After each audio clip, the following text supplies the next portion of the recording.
I got an interesting show for you today because I'm going to set up what next week is known as the gauntlet. And I'll explain to you why it's the gauntlet. So, next week, we have economic data, a lot of top-tier economic data. We have a lot of top-tier earnings.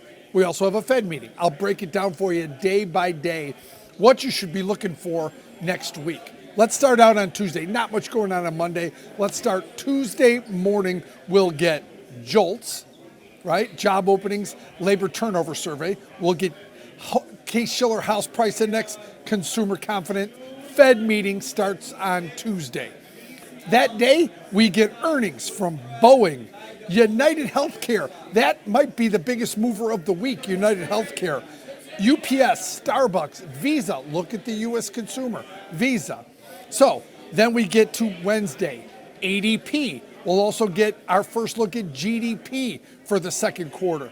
We'll get pending home sales and we'll get the Fed decision. Wednesday, we also get Meta, Microsoft, Qualcomm, large cap tech coming at you in full force. Let's go to Thursday, jobless claims, and then a look at inflation with personal income and outlays and the PCE data that we get there.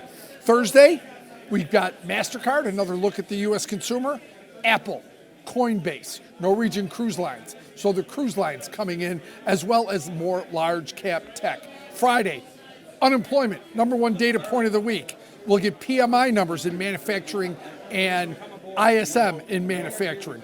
We'll get consumer sentiment that we get all the time.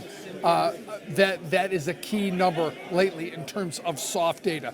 Then on Friday, we'll get Chevron and ExxonMobil, the energy companies, coming out with earnings before the opening on Friday. So if you think about it, all that brushed over very mildly, how Wednesday we'll get a Fed meeting and the announcement and Jerome Powell making comments on where he sees interest rates going the rest of the year. Does he make the big pivot towards lowering interest rates in September? Remember, there's no August meeting, so he'll guide towards the September meeting and maybe future years. So we have a big week for economic data. Three of the top 6 economic data points, and we have massive earnings